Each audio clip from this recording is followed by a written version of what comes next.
화면을 한번 보여주시면 여기가 저희 교회 303 비전센터 본당입니다.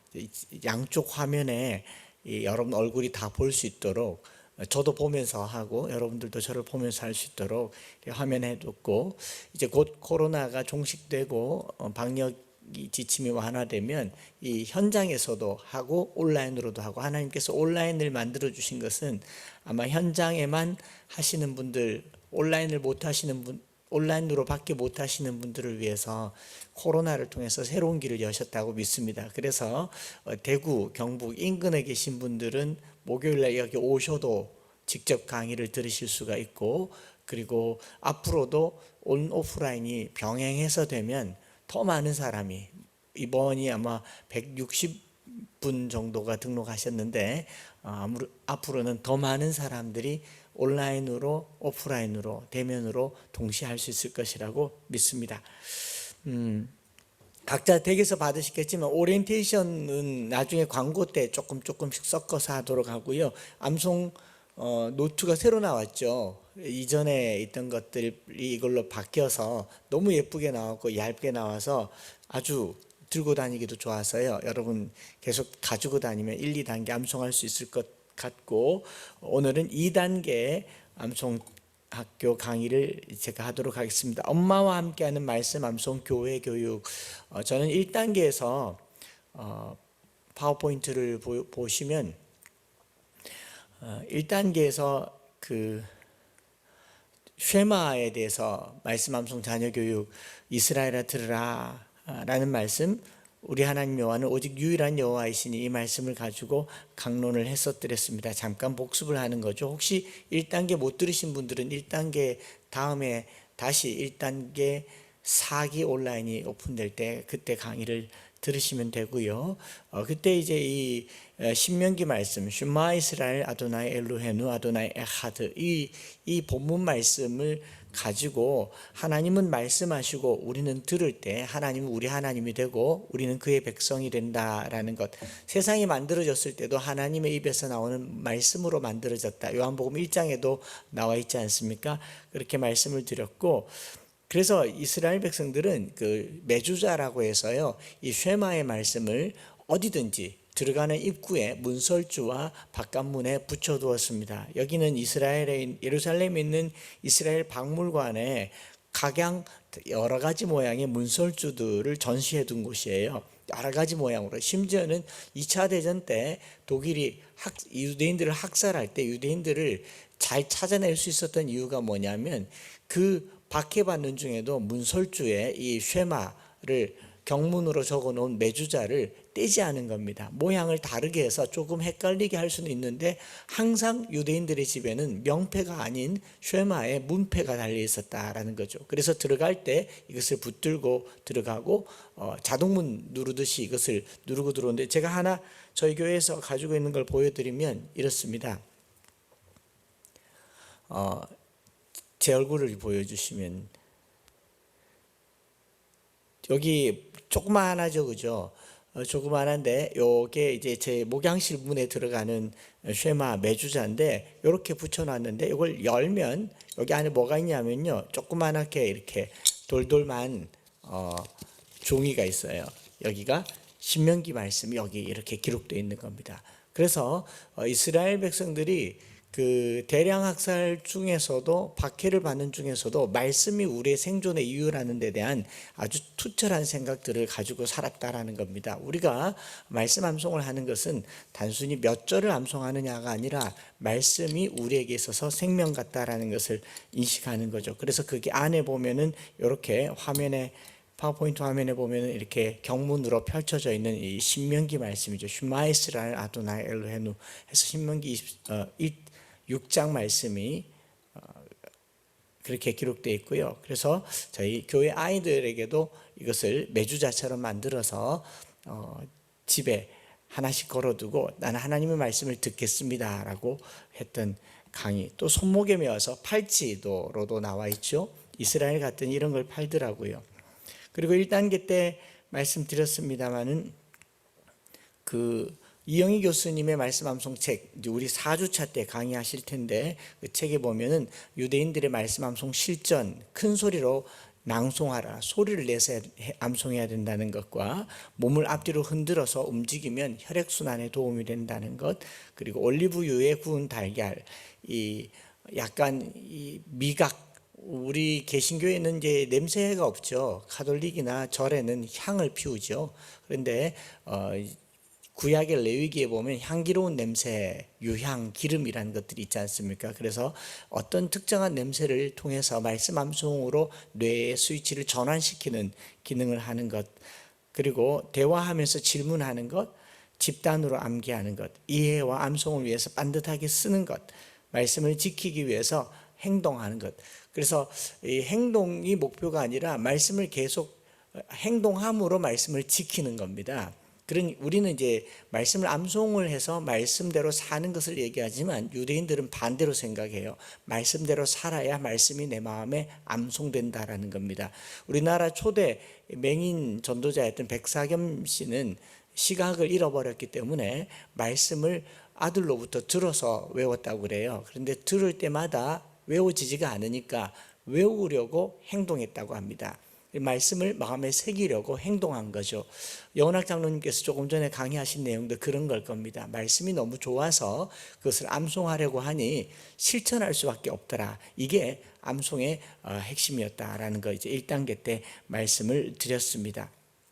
그리고 오늘은 2단계 강의로, 윤익의 2단계 강의는 저는 주로 어머니와 관련된 내용과 교회에서는 어떻게 우리 아이들을 말씀 암송으로 도울 수 있을까를 강의를 하고 있습니다. 이 사진 혹시 보신 적 있습니까? 인터넷에 있는 사진이죠. 일본인 작가가 찍은 사진인데 기도하는 어머니, 기도하는 조선 여인 어머니라고 하는데 이 어머니가 몇 살쯤 돼 보이세요?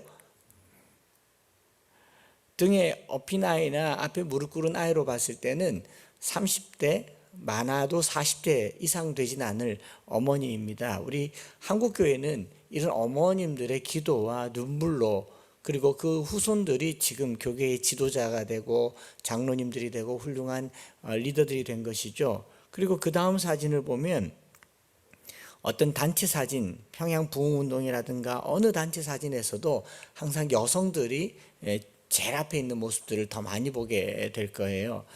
그게 뭐냐면은 이 한국의 개신교회에서 여성 리더십은 굉장히 중요했고 여성들은 어머니와 같다라는 것이죠. 종교개혁자였던 칼빈 선생님은 하나님을 아버지라고 부른다면 교회를 어머니라고 불러야 한다라고 할 만큼 보이지 않는 하나님 아버지와 또 보이는 교회를 어머니의 역할로 이렇게 설명하기도 했었습니다. 그렇기 때문에 말씀 암송 자녀 교육에 있어서 어머니의 역할이 어떤가를 다각도로 살펴보려고 하는 것이고요. 우리 한국 CCC의 창립자이고 이제 돌아가신 고 김중곤 목사님이 쓴 시 중에 민족 복음화의 꿈이라고 하는 시가 있습니다. 제가 한 소절을 잠깐 읽어드리면 거기 어머니와 관련된 내용이 나옵니다. 어머니처럼 하나밖에 없는 내 조국, 어디를 찔러도 내 몸같이 아픈 조국, 이민족 마음마다, 가정마다, 교회마다, 사회의 구석구석 금수강산, 자연환경에도 하나님의 나라가 임하게 하시고 하나님의 뜻이 하늘에서처럼 이 땅에서 이루어지게 하소서.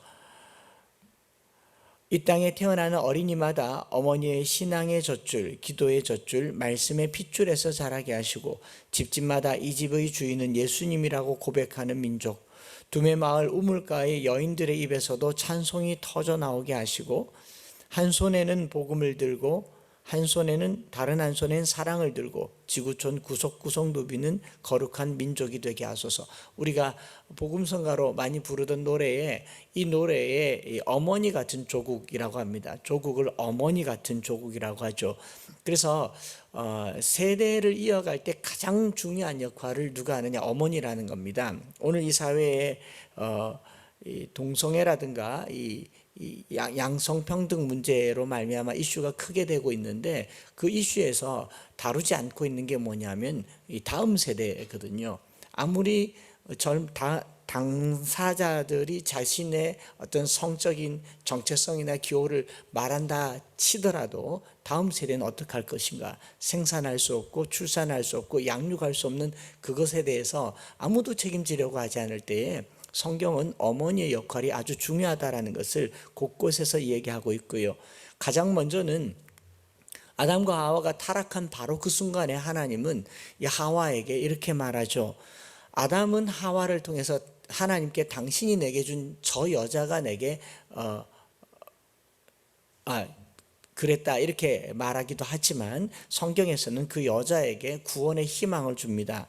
창세기 3장 15절에 내가 너로 여자와 원수가 되게 하고 내 후손도 여자의 후손과 원수가 되게 하리니 여자의 후손은 내 머리를 상하게 할 것이요 너는 그의 발꿈치를 상하게 할 것이니라.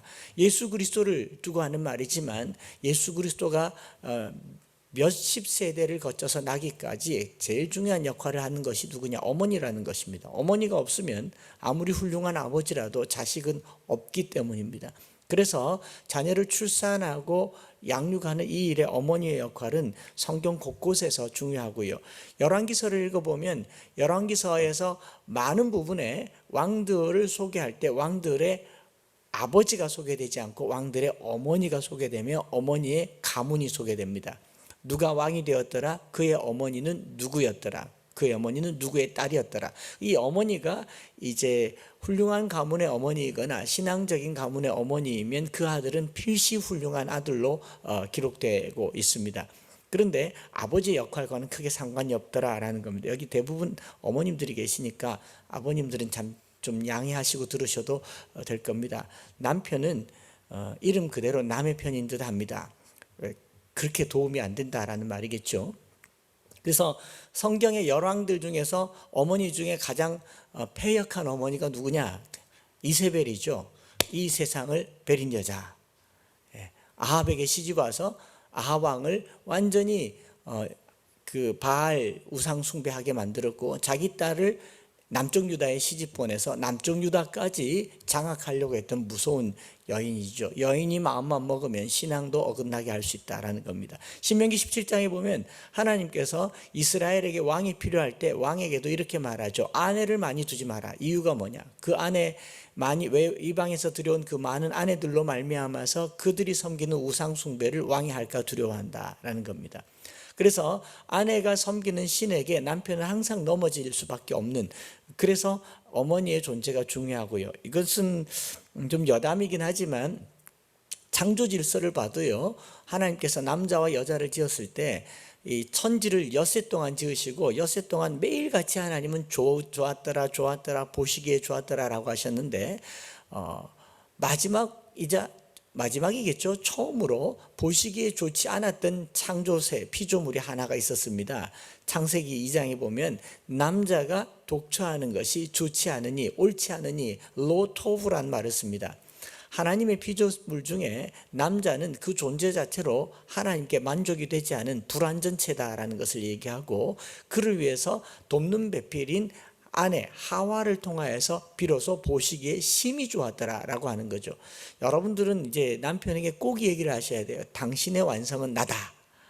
하나님께서 천지 창조의 완성으로 활용 점정할 때 바로 아내를 통해서 점을 찍으셨다라는 것을 확신한다면 비록 자녀 양육이 어렵고 힘들더라도 위로가 되지 않을까 생각을 하고요. 실제로 아내가 하나님이 만든 피조물 중에 가장 나중에 만들었잖아요. 소나타 1과 2 중에 뭐가 신형이에요? 2가 신형이죠. 나중에 만든 게 신형입니다. 훨씬 더 아름답고 미적 감각도 있고 감성도 풍부하고 뿐만 아니라 생산할 수 있는, 출산할 수 있는 그 인내심도 하나님께서 주신 겁니다. 절대로 10달 동안 남편은 품고 있을 수도 없고요. 출산도 할 수 없는 그 일을 이 가녀린 아내에게 허락한 것은요, 하나님께서 주신 특별한 은사이고 선물이고 축복이다라는 것, 이것이 창조 질서인 것이죠. 그냥 우스갯소리로 이런 표현도 써봤습니다. 남자는 흙으로 만들었잖아요. 흙으로 만든 그릇을 우리는 도자기라고 하고요. 여자는 뼈로 만들었잖아요. 뼈로 만든 그릇을 우리는 본 차이나라고 합니다. 튼튼하기가 달라요. 그래서 가장 최신형이고 그리고 가장 튼튼하게 만들어진 피조물이 여자다, 아내다라고 생각하시고 비록 가사일이 힘들고 육아가 힘들겠지만 하나님께서 내게 주신 특별한 은사가 출산하고 육아하고 가사에서 가정에서 남편과 함께하는 그 일이다라는 데 대한 생각을 가졌으면 좋겠습니다. 남녀 이 성적인 차별과 대등함을 따지자면 좀 조심스럽겠지만 그러나 창조 질서를 두고 봤을 때 남자가 도저히 할 수 없는 일 한 가지가 있다면 출산과 양육이다라는 거. 그래서 이 생물학적으로 여성은 이 에너지를 수렴하고 생산하는 일들을 하고요, 남자들은 에너지를 발산하고 소비하는 일을 합니다. 동물의 왕국 같은 데 가서 보셔도 사자가 사냥할 때 암사자가 사냥하고요, 숫사자는 이 털이 길쭉하게 해가지고 영역 싸움하고 으르렁거리면서 이 영역 표시하고 다니는 게 수컷들의 세계이지 않습니까? 그런 걸 두고 봤을 때 이 아내 되시는 여성분들에게 있어서 가장 면류관은 어미 됨이다라는 것이죠. 어머니가 된다라고 하는 것. 그래서 어머니가 된다고 하는 것은 참 중요하고, 그런 측면에서 제가 이제 암송학교를 하려고 서울에 KTX를 타고 올라가는데 제 옆에 한 분 아주머님께서 이제 앞에 조그마한 암송 노트를 가지고 암송을 열심히 하고 계시더라고요. 너무 기쁘지 않습니까? 저렇게 훌륭하게 기차 타고 암송하신 분이 계시는가. 대구에서 탔으니까 더 기뻐서 제가 사진을 한 장 살짝 찍고 커피 한 잔 뽑아 드리려고 무슨 구절 암송하는가 해서 이 조그마한 사진을 줌으로 확대해서 봤더니 이 구절이 있더라고요. 신묘 장구 대다란이경을 암송하고 계시더라고요. 불경이죠, 불경. 나모라 다나다라 야야 나마갈약 바로기제 뭐 이렇게 암송을 하는데 얼마나 열심히 암송하는지 제가 이게 뭔가 해서 인터넷으로 찾아봤더니 불가의 가장 기본적인 경전인 천수경의 핵심이라 할 수 있는 신묘장구 대다란이는 관세음보살의 위신력이 깃들어져 있는 대단한 진언으로 이 기도를 하고 영험을 입은 사람은 부지기수이다. 날마다 108번씩 21일 또는 49일 또는 100일 기도를 하는 것도 좋고 10만 독 정도 하면 인생은 확실하게 달라진다. 깊은 수행을 통해서 해탈에 다가가시기를 축복합니다. 그건 아니겠죠. 이게 엄마라는 거죠. 엄마들이 이 말씀 아닌 불경이든 뭐든 암송하는 것은 다 자녀들과 자식들이 잘 되게 하기 위한 건 아니겠어요? 엄마라면 지금 여기 앉아 계신 어머님들이 말씀 암송하는 이유는 내게 주신 하나님의 은혜와 신앙을 자녀에게 전수하기 위한 것이라고 한다면 엄마는 참 중요하다라는 겁니다. 엄마는 집안의 영혼이라는 이 유대인의 유명한 말이 있습니다. 엄마는 집안의 영혼이다라는 말을 써요. 이게 뭐냐면은 이스라엘이 1947년도에 독립해서 독립된 국가가 되었을 때에 이 유대인들의 이 총회, 국회에서 국무회의에서 전 세계에 흩어져 있는 유대인들 중에 누구를 정통 유대인으로 할 것인가, 누구에게 이스라엘 국적을 줄 것인가 라는 질의가 있었고, 그 질문에 대한 대답으로 어머니가 유대인이어야 자식도 유대인이다라는 명제를 던진 겁니다. 마빈 토케이어라고 하는 당시의 유명한 랍비가 어머니는 최초의 선생님이자 유대민족과 조국과 미래를 책임지는 자녀들을 양육하는 소중한 존재이다. 그렇기 때문에 어머니가 유대인이면 아버지는 유대인이 아니어도 상관없다라는 거예요. 그런 관점에서 구약 성경을 다시 보면요, 이방 여인과 결혼한 경우에는 에스라 선지자가 귀국했을 때에도 포로에서 돌아왔을 때에도 그가 레위인이라 할지라도 다 아내를 돌려보내는 그런 일들을 했는데, 이방 남자가 들어왔는데 쫓아내라라는 기록은 없거든요. 이방 남자가 이스라엘에 영입되었을 때는 그냥 율법을 지키면 되는 것으로 여겼는데 이방 여자와 결혼했을 때는 심각한 문제로 여겼다라는 겁니다. 그 말은 이방 결혼을 하지 말라라는 말이기보다 여인의 중요성이 얼마나 큰가 하는 것을 보는 본문이에요. 오늘날 우리가 불신 결혼을 하지 말라라는 측면에서만 성경을 볼 것이 아니라 불신 여성이 가정에 끼치는 영향이 얼마나 클 수 있으며 신앙이 있는 여성이 가정에 끼칠 수 있는 영향이 얼마나 클 수 있는가. 결국은 이 성경은요, 여성의 역할이 아주 중요하다라는 것을 보여주는 한 단면인 것이죠. 그런데 우리 한국교회는 지난 수년 동안, 아니 수십 년 동안 여성들을 자녀 교육과 출산하는 일에 매진하도록 하지 않고 교회 헌신하고 교회 봉사하고 교회 일을 하는데 너무 많은 에너지를 쓰도록 교회 성장과 교회 부흥에 여성의 에너지를 다 쓴 거죠. 그래서 1여전도회, 2여전도회, 마리아 여전도회, 마르다 여전도회, 에스더 여전도회, 이 여전도회가 한국 교회를 일으켰다고 해도 과언이 아니죠. 심지어는 건축하는 자리에도 여성들이 따라다니면서 이제 팔 걷어붙이고 일하던 곳이 우리 한국 여성들의 모습이었지 않습니까? 그래서 이제부터 이제 윤희계 암송학교를 통해서 우리가 기억해야 할 것은 모든 교회와 여러분들은, 특별히 어머니 되신 분들은 자녀 양육하는 일을 위해서 교회 일을 잠시 보루 뒤로 밀려두어도 그것은 나쁜 것이 아니다라는 겁니다. 가장 중요한 것은 자녀 양육이죠. 저도 목회자지만 성도들에게 어릴 적에 저도 그런 말을 들었고 그렇게 믿고 따라왔던 게 뭐냐면, 내가 주를 위해서 일을 하면 주님이 나를 위해서 복 주신다. 내가 주께 충성하면, 주의 교회에 충성하면 주께서 내 자녀들의 앞길을 예비하신다라고 하셨는데, 이거 하나님 입장에서 들어보면요, 자녀들 잘 양육하라고 하나님께서 자녀를 주셨는데 이 자녀는 팽개쳐버리고 교회를 봉사하는 거죠. 그럼 이 자녀는 어디서 자라느냐는 겁니다. 굉장히 구조적으로 잘못된 선택을 하고 있는 겁니다. 어머님들께서는요, 열일 제쳐놓고 자녀 양육하는 일에 직장 다니는 것보다, 또 교회 봉사하는 것보다 자녀를 신앙으로 양육하는 일에 모든 에너지를 쏟아부을 때에 한국교회는 한 번 더 희망이 있다라고 볼 수가 있는 것입니다. 그럼에도 불구하고 우리 국가에서는, 이전 정부에서나 어떤 정부에서 그런 말 쓰기까지 했잖아요. 신생아까지 맡아줄 테니까 맞벌어라 라는 거예요. 우리가 비록 가난한 시절을 지냈지만 아버지 한 사람의 경제력으로 한 집에서 4명 5명이 먹고 살 수 있었던 시절이 있었습니다. 지금은 엄마 아빠가 다 벌어도 자식 하나 키우기 어려운 사회가 되어버렸어요. 그러니 이 사회는 오로지 잘못된 구조로 갈 수밖에 없는 것이죠. 돈을 벌어야 자식을 키울 수 있다가 아니라 자식에게는 부모가 제일 중요하다라는 것을 말해주고 있고, 그 중에서 누가 중요하냐? 바로 엄마가 중요하다. 어머니 아버지보다도 어머니가 훨씬 더 중요합니다. 왜냐하면 뱃속에서 나왔기 때문에. 엄마의 속을 누구보다도 자식들이 잘 알아요. 왜 아이들이 부모의 속을 확 끓는다 그러죠. 경상도 말로 속을 뒤집는다 그러죠. 왜냐하면 이 속을 뒤집고 나왔기 때문에 그래요.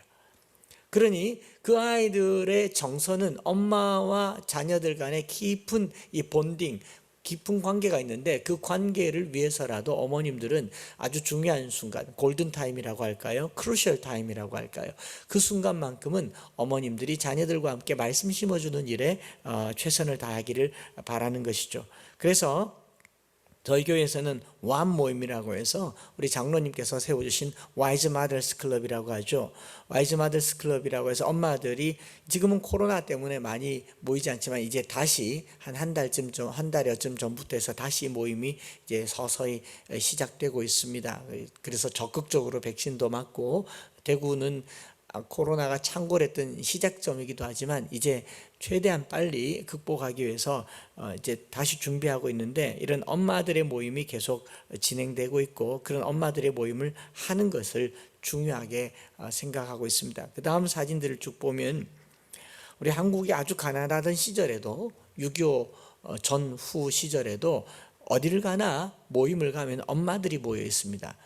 예전에 치맛바람이라는 표현을 썼죠. 학교에서 보호자 오라 그러면 엄마가 가나요? 아빠가 가나요? 부동산에 집 사고 땅 사고 팔 때 엄마가 가나요? 아빠가 가나요? 복부인이란 말이 나올 정도로 여성들의 사회 진출이 서서히 늘어났는데, 그러나 그런 사회 진출에도 불구하고 여성들의 이 등에 엎여 있고 품에 안겨 있는 이 아이들을 한번 보셔요. 사진상에 흑백이지만 이 아이들의 사진들을 보면 다들 자녀들 때문에 이 일들이 일어나고 있다라는 겁니다. 그래서 여러분 지금부터 나중에 명품이 될 사진들을 많이 한번 찍어 보십시오. 저희 교회도 안고 업고 말씀 암송하는 엄마들의 사진이 몇 장이 있습니다. 지금부터 보여드리는 이제 몇 장의 사진들은 옛날 사진이에요. 최근에 일어나고 있는 일들을 너무 보여드리고 싶지만 요거는 좀 더 이제 무르익어서 좀 더 검증하고 결과가 조금 더 이제 보여주고 싶을 때 그렇게 보여드리도록 하고요. 나중에 더 궁금하시면 지금 엠마오교회에서 일어나고 있는 일들은 개인적으로 또는 나중에 더 알려드리도록 하고요. 지금까지 저희 교회에서 엄마들은 이렇게 아이들을 키웠습니다. 지금 이 품에 안겨있는 아이들이 몇 살쯤 되느냐, 고등학생입니다. 저희 교회에서 주일 예배 때 드럼 치고 기타 치고 피아노 치는 아이들이 다 이 아이들입니다. 장로님께서 30년 303 비전을 말씀하셨고 저희는 교회를 개척할 때 14년 전에 엠마오 교회를 개척하면서 오로지 자녀 양육하는 일에 에너지를 썼더니 이 아이들이 다 커서 지금은 교회에서 각자의 자리에서 훌륭하게 봉사하고 있다는 거죠. 그러던 어느 날 이 대구에 있는 지방신문이죠. 영남신문, 기독교 신문은 아닌데요. 영남일보에서 다음 세대 건강한 교육 엄마가 책임진다 라는 제목으로 엠마오 교회 와이즈 마더스 클럽이라는 이 기사를 실었더라고요. 그러니까 일반 사회에서도 자녀들을 양육하는 이 어머님들의 모임을 눈여겨보고 있다는 것을 알게 되는 거죠. 우리 어머님들이 교회에 전도, 선교, 구제 여러 가지 봉사들이 있겠지만요. 우리가 자녀들을 위해서 엄마들이 모여있다. 이거 무서운 일이고요. 학교에 가도 엄마들이 치맛바람을 일으켰다고 한다면 이거 무서운 일이 되겠죠.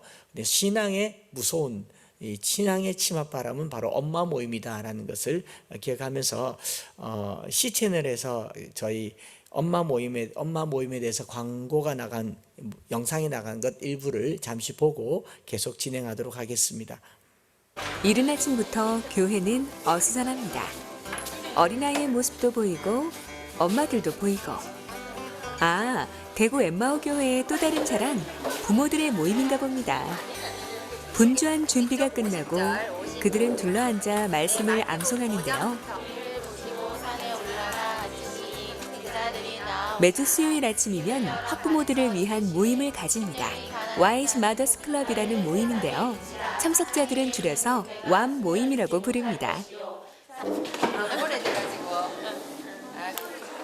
나신 분이 없으리라고 믿습니다.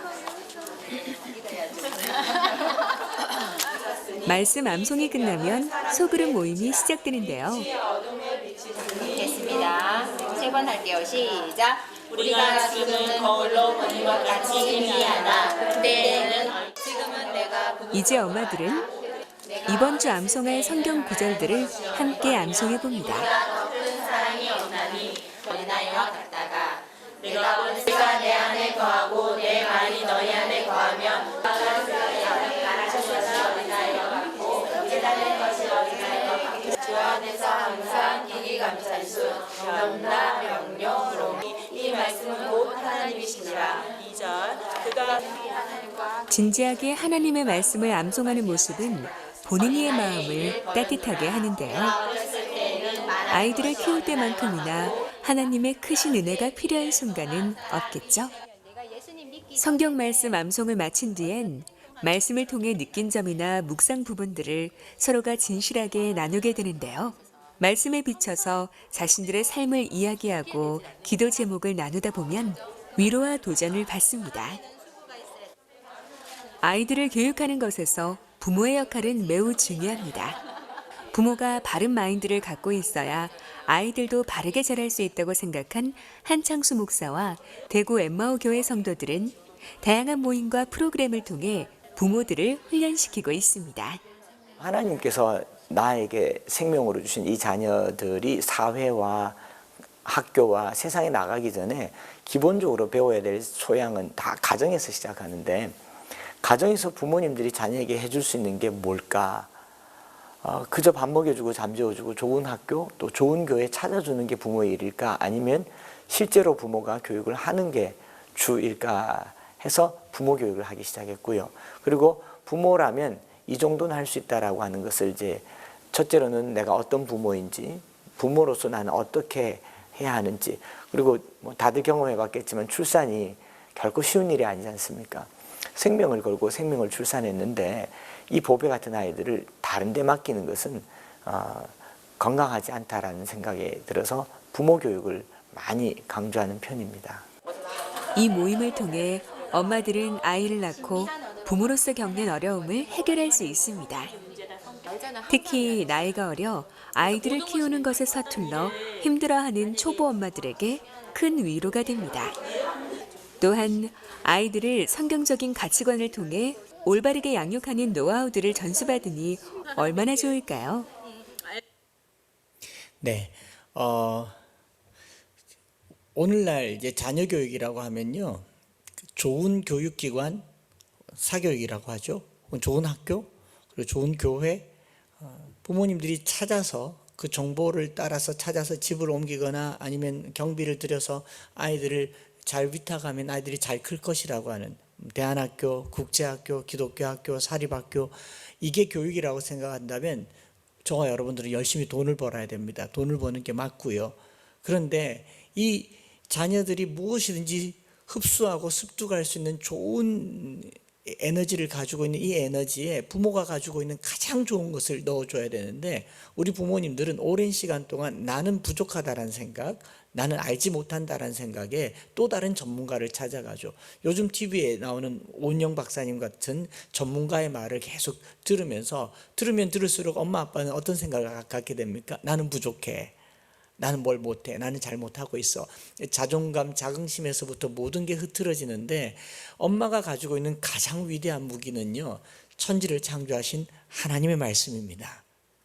이 말씀을 어머님들이 자녀들에게 심어주는 이상은 세상의 어떤 교육보다도 위대한 교육은 없다라는 이 확신을 가지시기 바랍니다. 그 이야기를 누가 했느냐 하면요, 요한 코메니우스 아모스 목사님이라고 하는 이제 1500년대 목사님이죠. 1590년대부터 1600년대에 살아가셨던 목사님이신데, 이 신학자이고 목회자이고 교육자인데, 이 계통적 교육학의 아버지라고 하는데, 대교수학 Great Didactic이라고 하는 책을 쓰기도 했고요. 그 책에 보면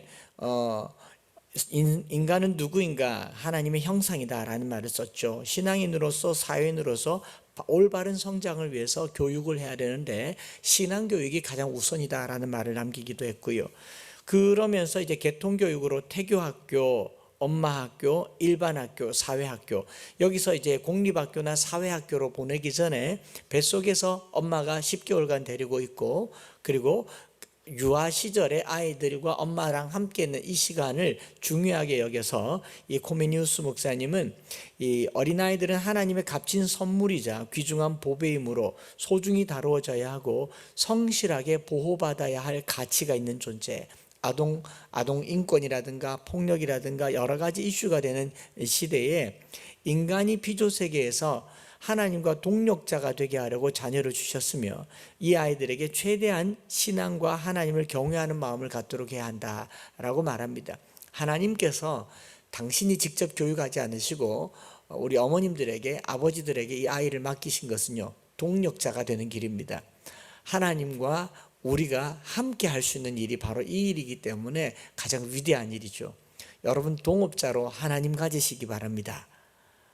굉장히 고무적인 일이 아닐 수가 없죠. 그래서 이 코메니우스 목사님이 쓴 책이 뭐냐면 어머니 학교의 소식이라고 하는 책을 쓰셨어요.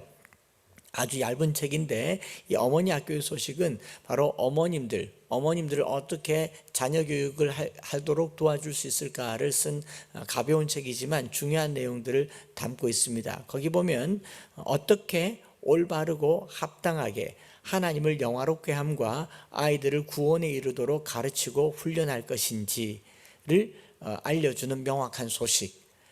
그리고 그 다음에 보면 이런 내용도 있죠. 지성과 덕성과 경건성이 넘치도록 해야 된다라고 얘기합니다. 지성과 덕성과 경건성, 지성을 지라고 하고요, 덕성, 인품을 덕이라고 하고, 경건성은 신앙이니까 신이라고 하죠. 우리 여운학 장로님께서 일찌감치 흥사단의 안창호 선생님의 가르침을 본받아서 덕지체 혹은 지덕체를 이야기하셨을 때 장로님께서는 가장 우선적으로 신앙을 가르쳐야 된다라고 해서 신덕지체를 제창하기에 이르는 거죠. 이런 신덕지체를 지속적으로 연습해야 되고 그것도 성장 기간에 가르쳐야 된다. 여러분, 연습은 반복이죠. 구약 성경에 이스라엘 백성들의 성경 암송은 반복입니다. 반복보다 훌륭한 교육은 없죠. 오늘날 이 시대는 새로운 정보, 또 남이 알지 못하는 정보, 깊숙이 숨어있는 정보를 찾아내는 것을 아주 신박하다라고 하지만 유대인들의 사고체계 속에서는요, 진리는 진리도록 하는 게 진리다. 그래서 반복을 계속 해야 되는 겁니다. 연습하라고 얘기하죠. 자녀들에게 연습을 가르칠 수 있는 가장 위대한 직책을 가진 분이 누구냐? 엄마예요. 엄마들은 꾸준히 말합니다. 그래서 아이들이 철들기 바로 직전에 엄마가 하는 말을 잔소리라고 그래요. 왜? 같은 말을 또 하고 또 하고 또 하고 또 하기 때문에 그래요. 그 같은 말을 또 하고 또 하고 또 하는 그 말의 진리의 말씀을 연습을 해야 된다라는 것이죠. 그래서 이 어머니 학교의 소식을 전체적으로 정리하면 이렇습니다. 세 부분으로 나누어지는데 신앙과 하나님을 경외하는 마음, 예절과 덕을 가르치고 그 다음에 언어와 학문, 모든 종류의 기술을 가르쳐야 된다. 그래서 신덕치, 체는 건강한 몸은 당연히 우리에게 있어야 되는 것이죠. 우선 경건한 것을 배우고 그 후에 훌륭한 도덕을 배워야 하며 마지막으로 자유롭게 사용할 수 있는 기술을 배워야 한다. 이건 순서가 있다라고 얘기합니다. 부모님들 마음에 아이가 건강하기를 바라서 체력을 먼저 기르면요, 하나님 없이 신체가 건강해지면 아이가 조폭이 될 가능성이 많습니다. 주먹으로 살게 되겠죠. 체력을 기르거나 아니면 신앙과 예절을 배우지 않은 아이가 신덕지에 있는 지식을 많이 배우잖아요. 오만방자하기가 끝이 없죠. 세상 교만하고 이기적인 존재가 될 겁니다.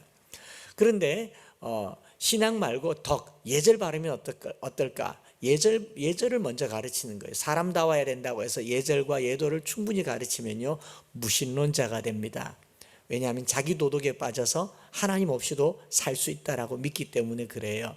신앙은요, 가장 하나님 앞에 겸손함을 가르치고 세상 지식을 얻는 호기심을 가르치고, 그리고 사람과 사람 사이에 예절을 가르치고, 그리고 그렇게 살아가면서 건강한 삶을 이끌어가는, 이것이 바로 신덕지체이고, 그래서 모든 일에 앞서서 신앙을 우선적으로 가르쳐야 된다. 이게 신덕지체 신앙교육이고, 저희 교회는 장로님의 이 가르침을 그대로 받아들여서 교회 교육의 모든 패턴의 신덕지체를 사용하게 되었고, 지금은 코로나 때문에 주말 학교 프로그램을 사용하지 않고 주중에 우리 아이들과 함께 매일같이 홈스쿨러들이 교회에 와서 이 신덕지체의 정신을 가지고 말씀 암송을 매일 아침마다 하고 있습니다. 아마 다음 주쯤 되면 그 아이들이 여기 와서 함께 암송하는 모습들도 볼 수 있을 텐데, 토요일마다 저희가 수년간 아이들 모아서 신덕지체 8시 50분부터 12시 반까지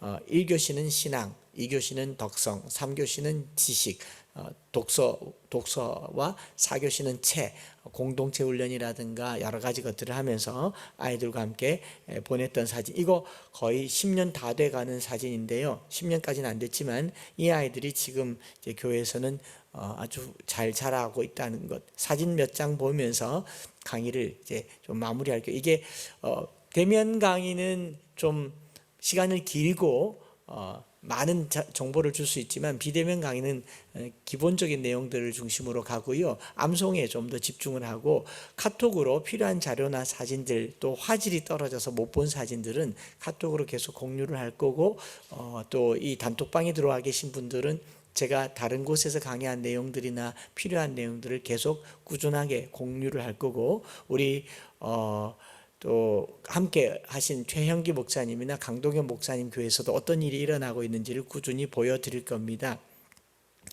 그 중에 몇 가지 중에 쭉 넘어가서요, 한두 가지만 보여드리면, 저기 합창단이 있어요.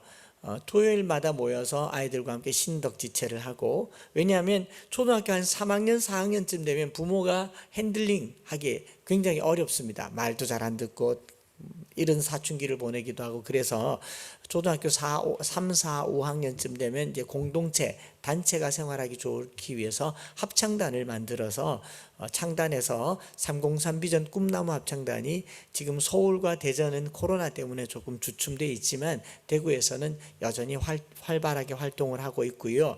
이 아이들과 함께 미국 순회 연주도 다녀오고 6회 정기 연주회까지 마쳤고, 그런 다음에 여기 계신 분들 중에 이제 자녀들이 사춘기 부모님들이 있으신 분들이 질문을 간혹 하더라고요. 사춘기 자녀들 둔 아이들 암송을 어떻게 합니까?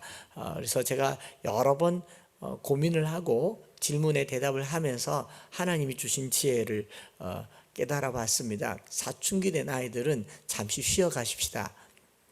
스스로 할 때까지 스스로 하도록, 그리고 사춘기 전에 충분히 암송을 시켜두는 것이 가장 중요하고요. 사춘기가 되면 자기의 길을 스스로 할 수 있도록 조금 여유를 주고요. 저는 이걸 누가 도와주면 좋겠느냐, 교회 공동체가 도와주면 좋겠다. 그래서 교회에서는 이런 아이들 데리고 여행을 간다거나 말씀 나눔을 한다거나 함께 학습하는 공동체로, 체험하는 공동체로 교회가 키워가는 겁니다. 그래서 저희 교회는 사춘기 청소년들 데리고 여행 프로그램을 자주 갔습니다. 그 중에 하나를 소개하면 이스라엘 성지순례를 간 거죠. 사춘기 때 성지순례를 가야 됩니다. 왜냐하면 성경의 내용이 역사적 사실이라는 것과 우리가 이순신을 보지 않았어도, 세종대왕을 보지 않았어도 역사를 통해서 그 실존을 믿는 것처럼 이스라엘을 가보고 실제 성경의 땅이 실제인 것을 아는 것, 그것이 신앙을 아는데 훨씬 더 실물 교육이고 체험 활동이기 때문에, 여기는 히브리 대학이에요. 이 뒤에 금방 지나간 사진에 보면 뒤에 붙어 있는 사진이 노벨상 수상자들입니다. 무려 11명의 노벨상을 한 대학에서 배출했는데 히브리 대학입니다. 얼마나 유명한, 한 나라에서 노벨상 수상자가 한 명 나오기도 어려운데 한 대학에서 11명의 노벨상 수상자가 나왔고, 이 학교를 설립하신 분이 아인슈타인입니다. 그러니 이곳을 안 가볼 수가 없겠죠. 그리고 그 히브리 대학의 도서관에 가서 형님들, 누나들 공부하는 모습도 보고요. 그리고 중앙에는 회당이 있는데 저희가 회당에서 오늘 유닉의 2단계에 있는 출애굽기 20장 말씀을 암송을 했어요. 했더니 회당에 있는 랍비가, 회당장이죠. 유대인들은 이방 외국 사람들과 잘 교류하지 않는데 저희가 출애굽기 암송하니까 다가와서 명함 주면서 친구하자 그러더라고요. 이게 말씀은 유대인들도 하나 되게 하는가 보다 싶었습니다. 그리고 예루살렘 통곡의 벽에 가서 성인식 하는 아이들의 모습들도 우리가 살펴볼 수가 있었고요. 성인식을 하면서 사춘기가 되면 비로소 성인이 되니 저는 사춘기 아이들 데리고 이스라엘 성지순례 가는 거 아주 유익하고 보람 있다라고 해볼만 합니다. 이런 방법으로 아이들과 함께 많이 여행을 다녀보는 것 좋고요. 마지막으로 여러 가지 것들이 있겠지만 우리 그때 성지순례 갔을 때에 함께 기도하면서 매일같이 일기를 썼거든요. 2018년도에 일기를 썼는데 그 쓴 일기 하나를 제가 소개를 하고 오늘 강의를 마치고 더 필요한 자료는 카톡으로 공유하도록 하겠습니다. 화면상으로 잘 보일지 모르겠습니다만은 2018년 1월 12일 오늘은 도심에서 벗어나 새로운 곳인 광야와 사막을 향해 출발했다. 오전의 일정은 뱃구부린 국립공원에 가서 고고학 발굴 현장에서 실제로 고고학자가 돼보는 것이었다. 처음에는 재미만 있을 줄 알았는데 실제 이 일은 인내심과 끈기가 필요한 노동이었다. 실제로 지금도 유네스코에서 이 고고학 박물하는 곳에서 보면 이스라엘 역사 속에 있는 그릇들이 계속 이게 발굴되고 있기 때문에 역사 현장이죠. 그리고 이어진 여정은 네게부 사막에 가서 낙타를 타고 사막을 돌아보는 것이었다. 실제 동물원이 아닌 사막의 낙타는 거대했다. 약 1시간가량 낙타를 타며 바라본 사막은 성경 속에 있는 여러 이야기들을 기억나게 했다. 하나님을 거역해 40년을 광야에서 헤매야 했던 이스라엘 백성들이 생각났고 외롭게 양떼들을 돌보는 다윗과 모세들이 생각났다. 등이 생각났다. 또 광야에서 40일 동안 금식하면서 마귀의 시험을 이기신 예수님도 생각났다. 사막은 철저히 홀로 외롭고 아무것도 없는 곳이기에 만나와 메추라기로 먹이시고 구름기둥과 불기둥으로 인도하시는 주님만을 기억하고 찾게 된다. 주님이 없이 홀로 살아가는 삶은 방황하는 삶이고 메마른 삶임을 더 느끼게 되었다. 광야가 아름다운 이유를 누군가는 오아시스가 있기 때문이라고 하지만 진정한 이유는 이곳에 주님이 계시기 때문이고 그분만을 의지할 수 있게 해주기 때문이다. 이런 표현들을 할 수 있다는 게 대단하지 않습니까? 그러면서 또 사막은 우리의 많은 복잡한 욕심을 내려놓고 하나님의 크신 아름다움을 바라보고 찬양하게 한다. 마지막에 모닥불을 피워놓고 마무리하는 시간을 통해 광야 같은 세상을 이기는 비결은 주님의 말씀을 주야로 묵상하며 그것을 믿는 믿음이라는 것을 말씀하셨다. 그리고 내 마음에 전심이 어디 있는지 돌아보고 깨닫는 시간이 되게 하시며 먼저 자신에게 정직해야 함을 느꼈다. 왜냐하면 주님의 나라는 말이 아닌 삶으로 실제 드러나는 능력이기 때문이다. 다윗과 모세를 광야로 부르셔서 하나님의 사람으로 거듭나게 하신 주님, 저도 광야로 부르신 것에 감사드려요.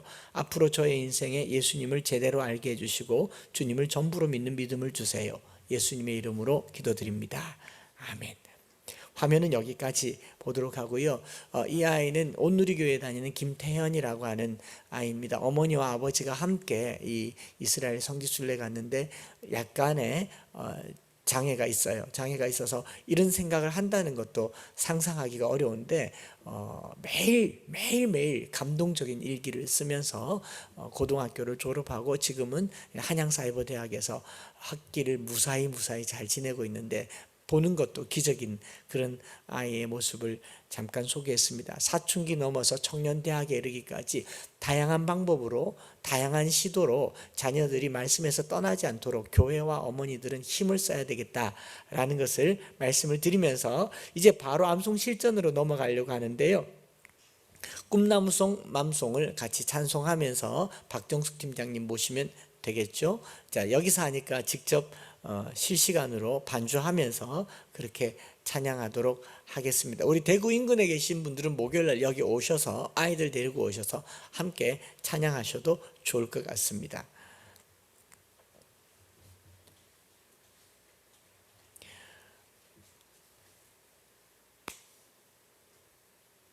엄마와 함께 암송한 하나님 말씀을 내 평생 묵상하면서 내 양식 삼으니 같이 찬양하겠습니다.